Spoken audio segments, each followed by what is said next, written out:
ధనియాలు, మిరియాలు, జీలకర్ర, తెల్లగడ్డ, కరింపాకు, ఒక ఎండుమిరపకాయ బాగా వేయించుకోవాలి.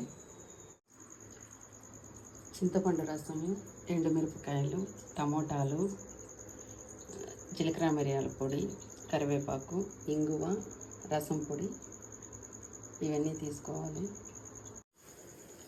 ఆయిల్ వేసుకొని తిరుగుబాతు గింజలు, జీలకర్ర వేసుకొని ఎండుమిరపకాయలు వేసుకోవాలి.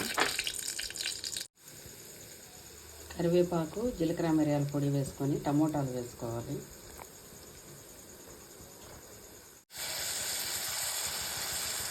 రసం పొడి, ఇంగువ, పసుపు పొడి వేసుకోవాలి. ఈ టమోటాలు బాగా మెదుపుకోవాలి. మెదుపుకున్నాక చింతపండు రసం వేసుకోవాలి.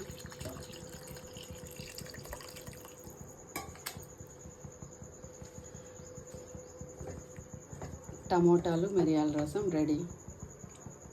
పొంగొచ్చిందాకా ఉండాలి.